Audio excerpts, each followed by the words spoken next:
नमस्कार मित्रांनो, मी उदय लाड पुन्हा एकदा स्वागत करतो आपल्या सर्वांचा आवडत्या यूट्यूब चॅनल शेती मित्र वर व्हिडिओ पाहणाऱ्या प्रत्येक शेतकरी मित्राचे आणि कास्तकार बांधवाच्या आजच्या व्हिडिओमध्ये मनापासून खूप खूप स्वागत.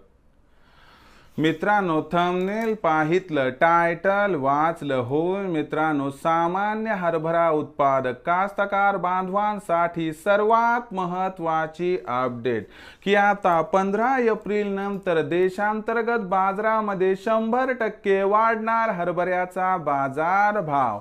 होय मित्रांनो, ही सध्याच्या कंडिशनची सर्वात महत्त्वाची अपडेट आहे की आता 15 एप्रिल नंतर देशांतर्गत बाजारामध्ये 100% वाढणार हरभऱ्याचा बाजारभाव. पण 15 एप्रिल नंतर आता देशांतर्गत बाजारामध्ये असं काय घडणार आहे की ज्यामुळे आता 15 एप्रिल नंतर देशांतर्गत बाजारामध्ये 100% वाढणार हरभऱ्याचा बाजारभाव. या प्रश्नाचं अचूक उत्तर जाणून घेण्यासाठी आपण सर्वांनी हा व्हिडिओ आता सुरुवातीपासून शेवटपर्यंत पाहावा. हा व्हिडिओ शेवटपर्यंत पाहत असताना जर आपल्याला मनापासून आवडला तर जरूर या व्हिडिओला या ठिकाणी एक लाईक करा. जास्तीत जास्त कास्तकार बांधवांपर्यंत हा व्हिडिओ पाठविण्यासाठी या व्हिडिओला या ठिकाणी जरूर शेअर करा. सबस्क्राईब करून जरूर नोटिफिकेशन बेलला ऑल करा. यामुळे येणारा प्रत्येक व्हिडिओ हा आपणास या ठिकाणी मिळत राहतो. तर बघा मित्रांनो, सामान्य हरभरा उत्पादक कास्तकार बांधवांसाठी सर्वात महत्त्वाची अपडेट की आता 15 एप्रिल नंतर देशांतर्गत बाजारामध्ये 100% वाढणार हरभऱ्याचा बाजारभाव. पण 15 एप्रिल नंतर आता देशांतर्गत बाजारामध्ये असं काय घडणार आहे की ज्यामुळे आता 15 एप्रिल नंतर देशांतर्गत बाजारामध्ये 100% वाढणार हरभऱ्याचा बाजारभाव. या प्रश्नाचं अचूक उत्तर जाणून घेण्यासाठी सध्या देशांतर्गत बाजारामध्ये काय आहे हरभऱ्याची बाजारभाव पातळी.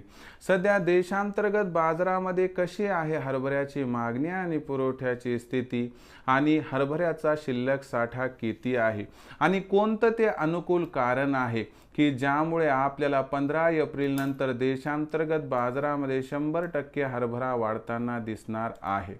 लक्षात घ्या मित्रांनो, यंदाच्या वर्षी देशामध्ये हरभऱ्याची लागवड कमी झाली. यामुळे हरभरा उत्पादनात प्रचंड घट यावर्षी दिसत आहे आणि असं मानल्या जात आहे की 15 एप्रिल नंतर देशांतर्गत बाजारामध्ये गेल्या वर्षीच्या तुलनेत हरभऱ्याच्या पुरवठ्यामध्ये प्रचंड घट दिसणार आहे. शिवाय सरकारकडे शिल्लक साठा हरभऱ्याचा जास्त नाही आणि तुरीचे बाजारभाव वाढत आहेत. यामुळे सुद्धा हरभऱ्याच्या बाजारभावाला आधार मिळणार आहे. सध्या जो हरभऱ्याचा भाव 5200 ते 5500 दरम्यान दिसत आहे, ही भाव पातळी वाढून हरभऱ्याचा बाजारभाव 5700 ते 5800 पर्यंत आपल्याला 15 एप्रिल नंतर येताना दिसणार आहे. मग अशा परिस्थितीमध्ये आपण 15 एप्रिल नंतर हरभऱ्याची विक्री करावी का थांबावं? तर माझं मत आहे की आपण 5600, 5700 अथवा 5800चा हरभऱ्याचा बाजारभाव आपणास मिळाला तर इथं 25% हरभऱ्याची विक्री करा. बाकी 75% हरभरा येणाऱ्या तेजीसाठी रोखून ठेवा, कारण भविष्यात हरभऱ्याच्या भावात येणार आहे प्रचंड तेजी, ज्यामुळे होऊ शकतो आपला फायदा. तर मित्रांनो, आता भविष्यात देशांतर्गत बाजारामध्ये काय राहणार हरभऱ्याचा बाजारभाव याबद्दल अधिक माहिती प्राप्त करण्यासाठी पाहत राहा आवडते यूट्यूब चॅनल शेती मित्र. आवडला असणार हा व्हिडिओ तात्काळ लाईक करा. सामान्य कास्तकार बांधवांपर्यंत पाठवण्यासाठी शेअर करा. सबस्क्राईब करून जरूर नोटिफिकेशन बेलला ऑल करा. यामुळे येणारा प्रत्येक व्हिडिओ आपणास या ठिकाणी मिळत राहतो. तर मित्रांनो, अशाच एका नवीन व्हिडिओसह मी आपला मित्र उदय लाड आपल्या सर्वांच्या आवडत्या यूट्यूब चॅनल शेती मित्रावर मिळत राहील. तोपर्यंत माझ्या प्रत्येक शेतकरी मित्राच्या आणि कास्तकार बांधवाच्या आजच्या व्हिडिओमध्ये मनापासून खूप खूप आभार.